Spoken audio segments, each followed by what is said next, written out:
पुण्यातील कसबा मतदारसंघाचे माजी आमदार रवींद्र धंगेकर यांनी काँग्रेसला सोडचिठ्ठी देत शिवसेनेत प्रवेश केला आहे. रवींद्र धंगेकर यांचा राजकीय प्रवास हा शिवसेना, मनसे, काँग्रेस आणि पुन्हा शिवसेना असा राहिला आहे. त्यामुळे रवींद्र धंगेकर यांनी राजकीय वर्तुळ पूर्ण केल्याची चर्चा आहे.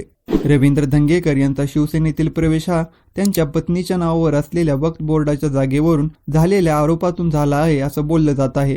हे वक्फ बोर्डाचे प्रकरण नक्की काय आहे, त्याचबरोबर धंगेकर यांच्या शिवसेनेतील प्रवेशावर राजकीय प्रतिक्रिया काय आल्या आहेत आणि या प्रतिक्रियांना धंगेकर यांनी काय प्रत्युत्तर दिलं आहे याबाबत जाणून घेऊया या व्हिडिओमधून. सुरुवातीला पाहूया धंगेकर यांच्या पत्नीच्या नावावर असलेल्या कसब्यातील जागेचा वाद काय आहे. पुण्यातील लक्ष्मी रोडवरील हमजे खान चौकात ही जागा आहे. या जागेवर उत्कर्ष असोसिएट कडून कन्स्ट्रक्शनचे काम सुरू करण्यात आलं. मात्र ही जागा वक्फ बोर्डाची असल्याचे सांगत या कामावर आक्षेप घेण्यात आला होता. उत्कर्ष असोसिएटच्या मालकांमध्ये रवींद्र धंगेकर यांची पत्नी प्रतिभा धंगेकर आणि धंगेकर यांचे सहकारी मनसेतील माजी नगरसेवक बाळा शेडगे व त्यांची पत्नी वर्षा शेडगे यांचा समावेश आहे. ही जागा वक्फ बोर्डाची असल्याचे वक्फ बोर्डाकडून सांगण्यात आलं व हे काम बंद पाडण्यात आलं आणि याच प्रकरणामुळे प्रतिभा धंगेकर अडचणीत सापडल्याचं बोललं जात आहे. आणि याच प्रकरणाच्या दबावामुळे रवींद्र धंगेकर यांनी काँग्रेसला सोडून शिवसेनेत प्रवेश केल्याची चर्चा आहे. वक्फ बोर्डाच्या प्रकरणावर आणि रवींद्र धंगेकर यांच्या शिवसेनेतील प्रवेशावर राजकीय प्रतिक्रिया देखील आल्या आहेत. खासदार संजय राऊत यांनी विकास कामे होत नाहीत म्हणून आपण शिंदेच्या शिवसेनेत जात आहे असं रवींद्र धंगेकर यांनी सांगितलं.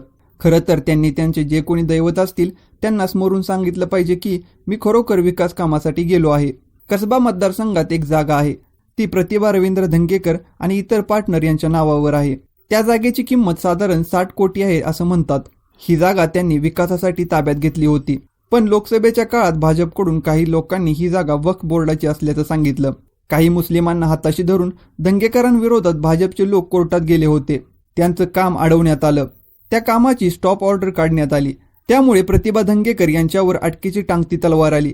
त्या भीतीपोटी विकास कामे रखडल्याचं सांगत आमचे प्रिय रवींद्र धंगेकर शिंदे गटास प्यारे झाले, अशी प्रतिक्रिया खासदार संजय राऊत यांनी दिली आहे. या आरोपावर रवींद्र धंगेकर यांनी देखील प्रत्युत्तर दिलं आहे.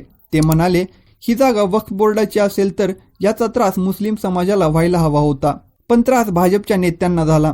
त्या जागेची खरेदी झाली, रेरा झाला, त्यावर बँकेने आम्हाला लोन दिलं. आम्ही प्रामाणिकपणे जाहिरात देऊन सगळं केलं आहे, पण हा विषय निवडणुकीच्या काळात बाहेर काढण्यात आला. पत्नीचे नाव या प्रकरणात येण्यासाठी वादाची सुरुवात होण्यासाठी भाजपचे नेते कारणीभूत आहेत, ही वस्तुस्थिती आहे. यामध्ये जो तक्रारदार आहे तो भाजपच्या नेत्याचा मामेभाव आहे. जर हे चुकीचं असतं तर कोर्टाने स्टे दिला असता. वक्फ बोर्डाच्या अधिकाऱ्यांना कसं प्रेशराईज करण्यात आलं, काय झालं, कशा पद्धतीने त्यांना हा निर्णय द्यावा लागला हे मला माहीत आहे. वक्फ बोर्डाची आम्ही घेतलेली जागा पूर्णपणे कायदेशीर आहे. मुख्यमंत्री फडणवीस यांनी संधी दिली तर मी कसा बरोबर आहे आणि त्यांच्या स्थानिक नेत्यांनी कशी चुकीची माहिती दिली आहे हे मी त्यांना सांगेन. माझी बायको खंबीर आहे, ती मला लढायचे बळ देते, अशी प्रतिक्रिया रवींद्र धंगेकर यांनी दिली आहे. रवींद्र धंगेकर यांच्या शिवसेनेतील प्रवेशावर काँग्रेसचे प्रदेशाध्यक्ष हर्षवर्धन सकपाळ यांनी महायुतीवर टीका केली आहे. ते म्हणाले, काही अडचणींमुळे किंवा व्यक्तिगत अभिलाषेमुळे जर ते पक्ष सोडून जात असतील तर हा भाजप, शिवसेना आणि राष्ट्रवादी यांचे राजकारण ज्या पद्धतीने चाललं आहे त्याचा एक बळी आहे, अशी प्रतिक्रिया हर्षवर्धन सकपाळ यांनी दिली आहे. रवींद्र धंगेकर यांच्या शिवसेनेतील प्रवेशाला राजकीय अँगल देखील आहे. धंगेकर यांच्या प्रवेशाने आगामी काळात होणाऱ्या पुणे महानगरपालिकेच्या निवडणुकीत शिवसेनेची ताकद नक्कीच वाढेल. काही महिन्यांपूर्वी पुण्यातील ठाकरेंच्या शिवसेनेतील काही पदाधिकाऱ्यांनी भाजपमध्ये प्रवेश केला. यामुळे भाजपची राजकीय ताकद वाढली आहे. अजित पवार यांचा प्रभाव देखील पुण्यात आहे, तर तुलनेने शिवसेनेची ताकद पुण्यात जरा कमीच आहे. धंगेकर यांच्या प्रवेशाने शिवसेना देखील पुण्यात फ्रंटफूटवर आली आहे.